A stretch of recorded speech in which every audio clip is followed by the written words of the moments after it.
वहीं बीपीएससी के नोटिफिकेशन पर बीजेपी प्रदेश अध्यक्ष सम्राट चौधरी ने हमला बोला है। उन्होंने कहा है कि सरकार पुराने शिक्षकों के साथ अन्याय कर रही है। जिन्हें पक्की नौकरी देने की बात कही थी उनके साथ अन्याय हो रहा है। ये बयान सुनिए आप। दुर्भाग्यपूर्ण वाला निर्णय है बिहार सरकार का।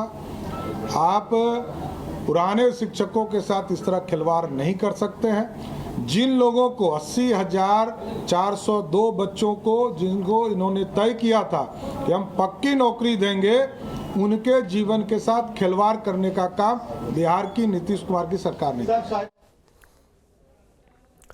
सहयोगी सनी का रुख करते हमारे साथ पटना से लाइव जुड़े हुए हैं। सनी, बीपीएससी ने नोटिफिकेशन जारी कर दिया है और इसके बाद अभ्यर्थियों से लेकर सियासी गलियारे में इस विषय की चर्चा है, एक दूसरे पर तंज कसे जा रहे हैं।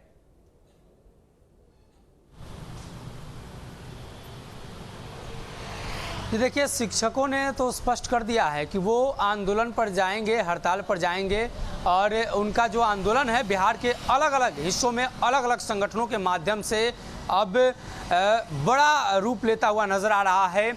अभी जिलावार कार्यक्रम उनके चल रहे हैं और कुछ दिनों बाद पटना में एक बड़ी जनसभा कहें या एक बड़ा शिक्षकों का जो हुजूम है वो जुटेगा डकबंगला चौराहे से लेकर और राजभवन और साथ ही बिहार विधानसभा तक मार्च की बात सामने आ रही है।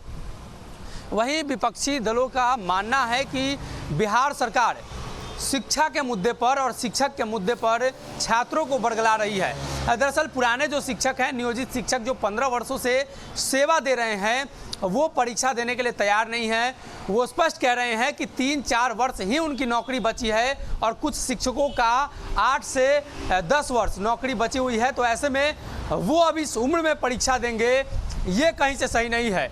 भारतीय जनता पार्टी ने भी समय समय पर शिक्षकों के मुद्दे को लेकर नीतीश कुमार को घेरा है और अब सरकार में शामिल 6 दलों को शिक्षकों का समर्थन प्राप्त है और 6 दल लगातार शिक्षक को समर्थन कर रहे हैं। तो देखने वाली बात यह होगी कि बिहार में डिप्टी सीएम तेजस्वी यादव की पार्टी राष्ट्रीय जनता दल भी शिक्षकों को समान काम समान वेतन सहित कई एजेंडों को अपने घोषणा पत्र में शामिल करके चुनाव लड़ी थी, तो उसका क्या होता है। और शिक्षक जो लगातार सवाल खड़े कर रहे हैं कि कम से कम सरकार इस नियमावली में कुछ संशोधन करे, सरकार को इस पर विचार करना चाहिए। लेकिन महत्वपूर्ण सवाल यही उठता है कि जब भी सरकार में जो दल जाते हैं, शिक्षकों के साथ ये भेदभाव होता है और सरकार से बाहर होते ही शिक्षकों के प्रति सहानुभूति उनकी नज़र आती है।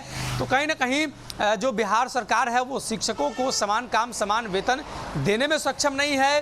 बिहार सरकार शिक्षकों को जो है सेवा शर्त के अनुसार राज्यकर्मी का दर्जा नहीं दे सकती है। तो कहीं ना कहीं सियासी तौर पर समर्थन तो किया जा रहा है सनी, लेकिन मुश्किलें अभ्यर्थियों की अब भी बरकरार है। नजर बनाए रखिएगा, आगे भी आपसे अपडेट लेंगे।